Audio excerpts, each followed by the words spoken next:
What are the main challenges for a future entrepreneur from your point of view? The main challenge is always the sale.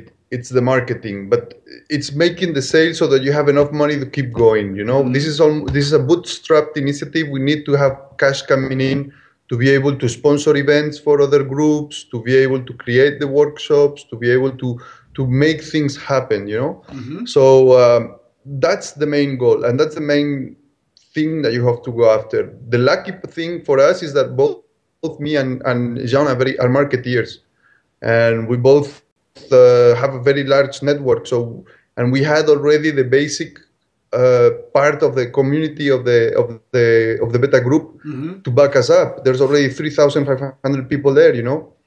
So that made things a little easier. But then what happens is that suddenly we were growing faster than we expected, and we already had the stretch goals, and that has turned into an administrative problem.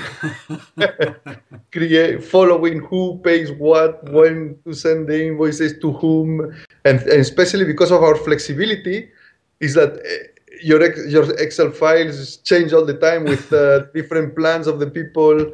Luckily, there's not that many changes, you know, but it's all the time you have to be tracking that, and it's everything for the time being is about getting things started. So we were about to sign the contract. Mm-hmm. So we opened the website. We did the website 1 week before we signed the contract, 1 week before, but we couldn't do anything for SEO or anything, you know, we couldn't announce it. So Mm-hmm. what did we do? Just wait until we signed the contract. And the moment we signed the contract, Oof. go like crazy with Twitter and Facebook and everything that we could so that people would know about us. And it worked very good. And about that point specifically, because that's a challenge for young entrepreneurs, I think. Being known, get exposure, get traffic on your website to be known. What would be your recommendation to someone who is trying to get exposure on the web? Well, first thing first, know what you want to transmit. If you or what you want to do, you have to have an objective. If you don't have it, it's going to be very hard to articulate. There's people that are going to be able to do it because they're natural players. Mm-hmm. You know, it's something natural for them. They don't have to be so maybe so conscious about what they want to do, but they have a set of objectives already there. They're Mm-hmm. implanted there, but they're not conscious about them. So first thing is decide, okay, what do I want to do? I want to drive traffic to my website to do what? I want to have more clients. I want to have more followers. I want to increase my sales. I have already people coming, but they're not converting. Mm-hmm. What do I want to do? And then you have to set up the different tactics to fit that first strategic goal that you have, and then you just have to go for it. And seriously, I am of the opinion that it's much better to publish something that is not that good than not publish anything at all. Mm-hmm.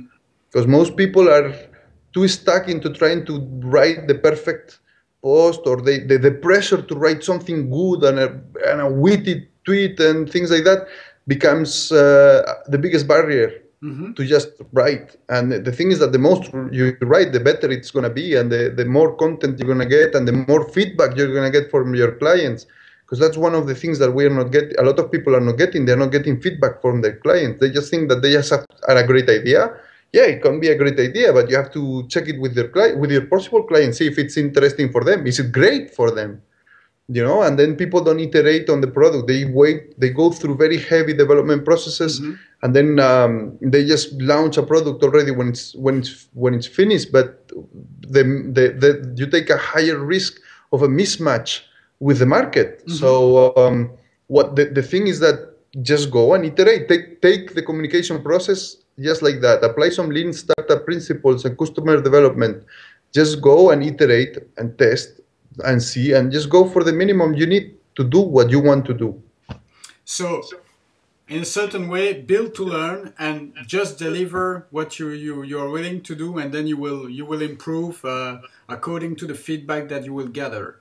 Yes, and you will get it, and it's very hard to get feedback because you Mm-hmm. don't get that much feedback, and luckily it's expensive, the feedback, you know. It's people have to make an effort. They have to type 3 words, and but for many, just replying, it's very hard. So you have to also build the trust. And but the thing is that just keep on posting, and you will learn from the people that are around you, and you will find the people that are interesting for you, and address the people directly. Most people think that, like, I just send a post and everybody will read it. No, send direct messages to all your friends and all the people that you know that could be interested, and tell them, hey, take a look at this, and include a link. Don't say, take a look at the last post Peter published 2 days ago, which I receive a lot. So shipping, and don't wait that you reach the perfect solution or the perfect post. Just do it again.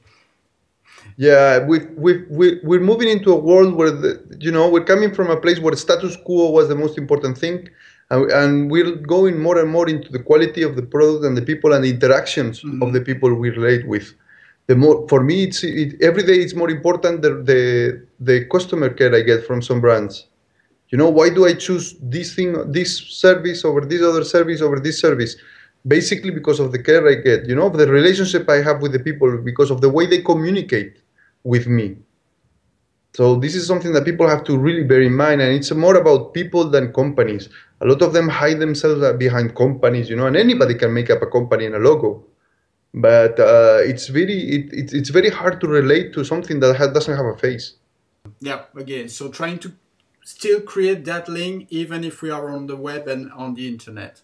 Yeah, you have to make it. And the thing is that a lot of people are afraid of asking or talking with others, and they shouldn't be. This is partly because of this change of mentality and exchange of times that we're living.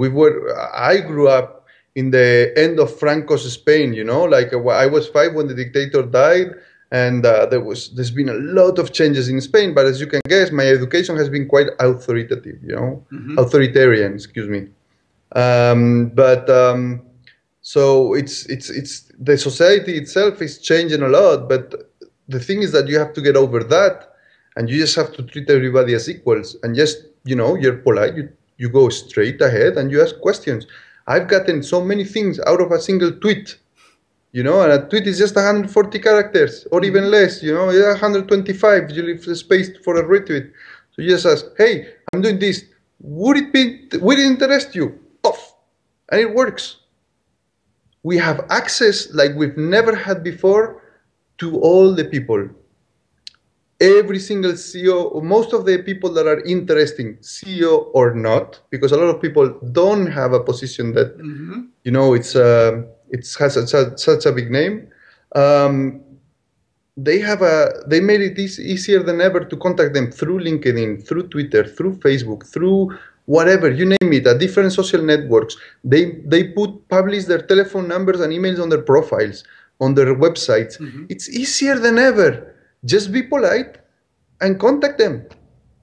And don't waste the time. I mean, make it short.